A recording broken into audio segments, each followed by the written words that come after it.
eyes in the sky, gazing far into the night. I raise my hand to the fire, but it's no use, 'cause you can't stop it from shining through.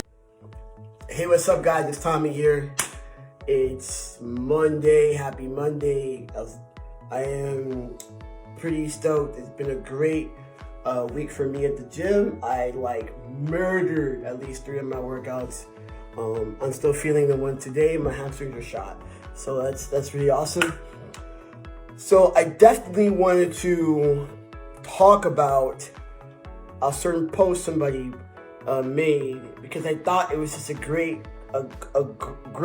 questions. So homie's been on T for a little bit.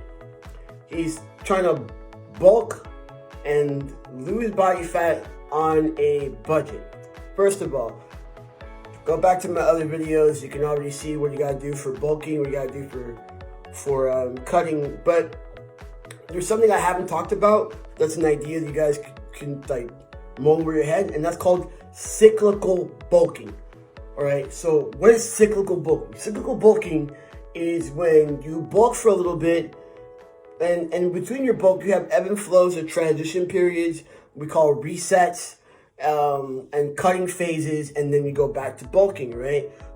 Why do you do that? Because when you're on a strict bulk for a whole year or something, you've just been bulking, just eating a caloric surplus, there comes a time where it affects your insulin sensitivity, and all you're doing is getting fat. All right, that's it. That's all you're doing. You're not gaining any muscle, you're just getting a bunch of fat, right? So with that being said, once you start, say you're on a bulk right now, and you start feeling that phase, and you go what you call a reset, and you go from a reset to a transition phase, transition into a cut, all right, and then you go back to your bulking for however long you can till you need to go back to your cut again, okay? So for example, let's say you're bulking at 3,500 calories, right? Then you go to your reset. Your reset, you're gonna keep your 3,500 calories. You're not changing your caloric.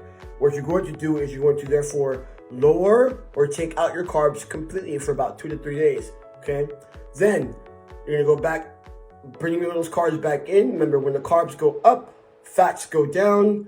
Protein also will go down a little bit because you want to stay at 3,500, and then you're gonna have another week where you lower your calories to 3,000. All right, and that should just help you drop some body fat. You do that for about 2 weeks, and then you go right back to your bulk. So, like I said, what that does is that keeps you insulin sensitive, right? That makes sure that you are not gaining a bunch of body fat while you're trying to add muscle. The second thing that I want to approach is the idea of creating a budget, right? So most people have the money to afford, I'm going to say I'm going to hurt some people today. I know this because people get sensitive about this. You can afford training. You can afford it. Stop telling yourself you can't. Okay, most people can't. What you're trying to say to me, or say to yourself really, is you don't know how to a budget your money, or you're not willing to make the sacrifices that it would take to afford training. I'm going to use myself as an example. Okay, I don't make a lot of money. I just don't. That's not where my forte is at. So when I decide that I'm gonna go compete or do anything, I have to allocate my funds differently. When I wanted to compete in bodybuilding, I had to allocate my funds differently. I had to stop doing a lot of things that I particularly liked, right? And caused me pleasure at the time, so I can get pleasure for the long run. When I wanted my top surgery, I didn't have a freaking, my insurance wouldn't cover it. I got 2 part-time jobs, still worked my full-time job, lowered my training a little bit so I could go get my top surgery. The same thing with your fitness, right? And there's trainers on every budget.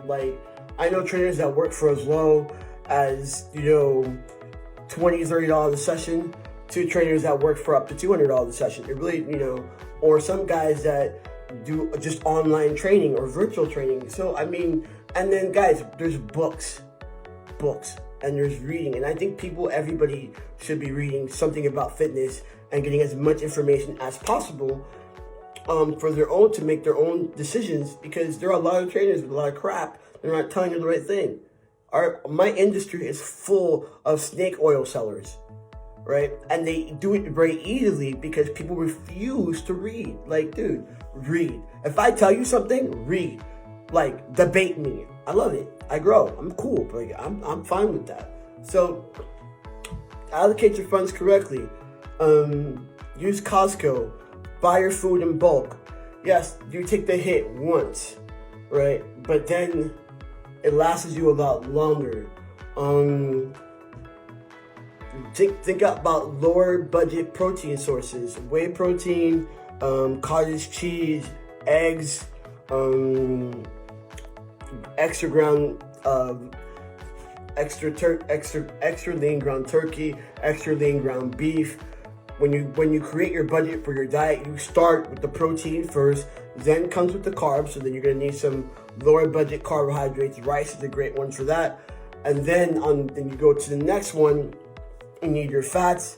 You can buy whatever low budget fat there is for yourself, and then go into the vegetables. And I would buy my vegetables frozen because they last longer and I can keep them in the fridge for longer. So that's how you kind of do that.